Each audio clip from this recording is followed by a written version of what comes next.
Você está no canal Eu Estudo a Lição com o pastor Samuel Camilo.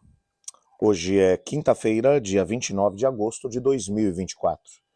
E o tema que estudaremos na nossa lição da Escola Sabatina será o maior mandamento.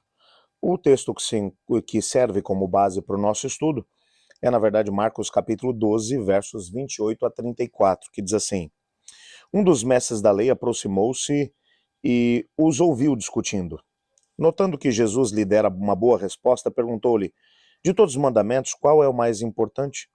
Respondeu Jesus: O maior e mais importante é esse: Ouve, ó Israel, o Senhor nosso Deus, o Senhor é o único Senhor. Ame o Senhor seu Deus de todo o teu coração, de toda a sua alma e de todo o seu entendimento e de todas as suas forças.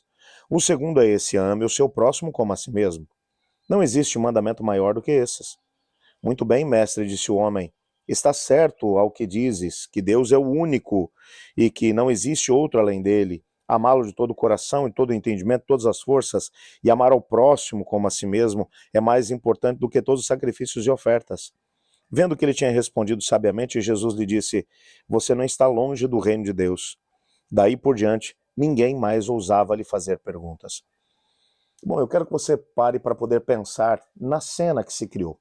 Ontem nós falamos sobre o grande embate que acabou acontecendo entre Jesus e os fariseus e herodianos, depois Jesus e os saduceus. O clima estava realmente pesado. Quando esses embates terminam, Jesus calou os adversários. A impressão que eu tenho é de que esse escriba, ele quer tentar quebrar um pouco do gelo, daquela situação difícil que ali se encontra. E ele também vai fazer uma pergunta a Jesus, e é interessante notar que quando o texto vai começar, o versículo 28 vai dizer: Um escriba, um mestre da lei, aproximando-se, ouviu Jesus discutindo com as demais pessoas, e notando que Jesus dera uma boa resposta, então fez uma pergunta. A pergunta dele é dupla. Alguns comentaristas bíblicos mencionam que, na verdade, ele estava tentando fazer uma análise do conhecimento de Cristo em relação às escrituras hebraicas. Jesus não tinha frequentado nenhuma escola rabínica. E Jesus não tinha participado de um estudo formal. Quando estou dizendo isso, é que um menino, quando fazia 12 anos, ele tinha a oportunidade de poder ir para uma escola rabínica. Havia uma escola muito boa, em anexo ao próprio templo, dentro das dependências do templo, que era uma escola que, na época, era dirigida pelo rabino Gamaliel. Gamaliel era neto de Hilel, um dos grandes mestres de Israel. O Paulo, o apóstolo Paulo, foi aluno da escola de Gamaliel.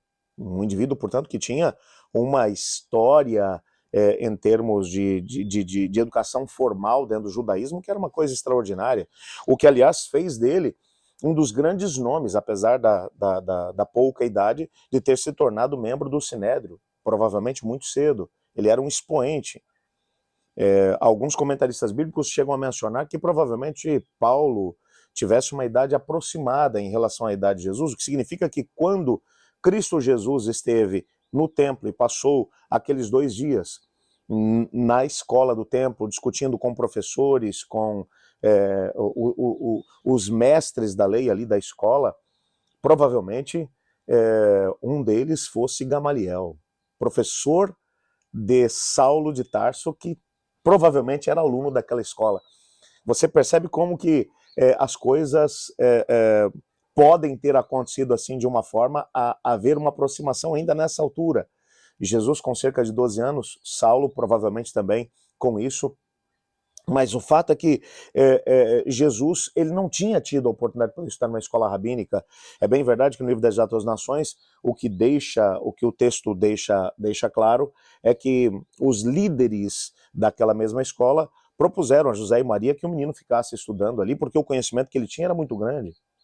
Ele calou os mestres, fazendo-lhes perguntas que eles tinham dificuldade de poder responder.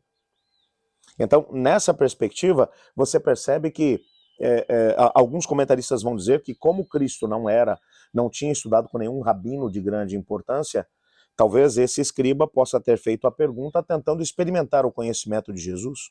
Pode ser que tenha sido isso. Mas uma coisa é fato, o texto vai dizer que ele ouviu a discussão de Jesus com os herodianos, com os fariseus, com os saduceus e viu as respostas que Jesus deu. Existem outros comentaristas que vão mencionar que esse indivíduo estava sendo sincero na sua pergunta. A sua motivação era uma motivação justa. Ele queria realmente ouvir o que Jesus tinha a falar a respeito desse tema. O que é mais importante? A pergunta é: qual é o mandamento mais importante, Senhor? De todos, qual é o mais importante? E Jesus vai citar o Shema, que era nada mais nada menos do que uma oração que era feita todos os dias pelos judeus. Ouve, ó Israel, o Senhor é o nosso único Deus. Não existe outro Deus além dele. Ame o Senhor seu Deus de todo o teu coração, toda a tua alma, de todo o seu entendimento e de todas as suas forças. E o segundo, semelhante a esse, é: ame o seu próximo como a si mesmo.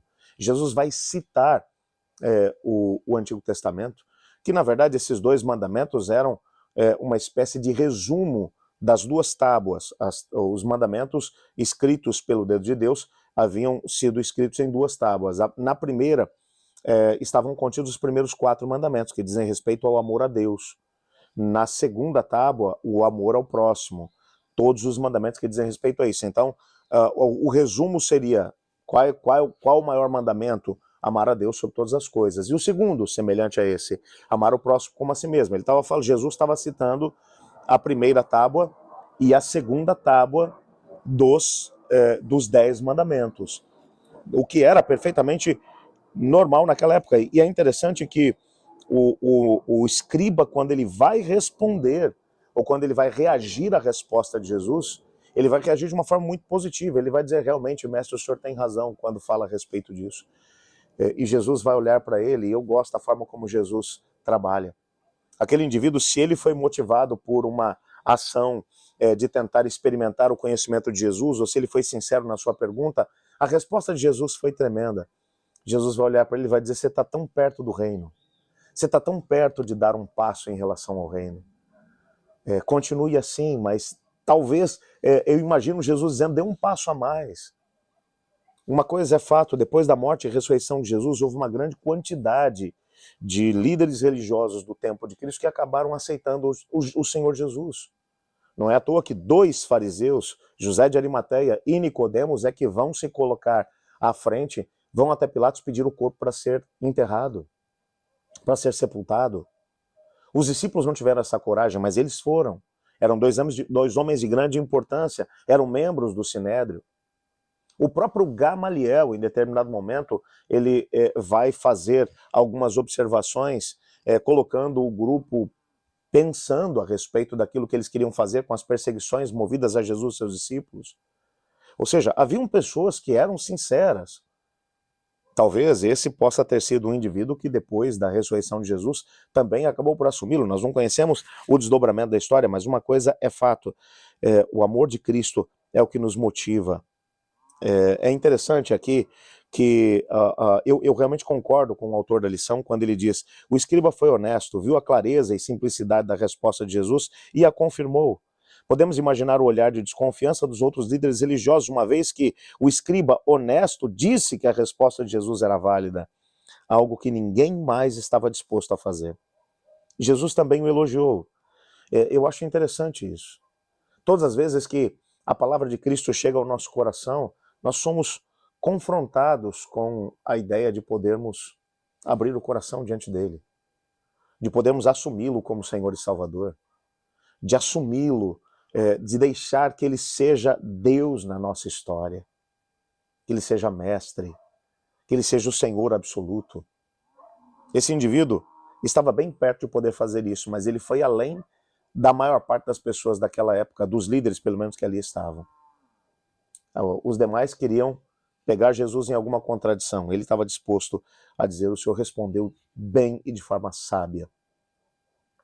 O Senhor tem buscado também pessoas com o seu coração sincero.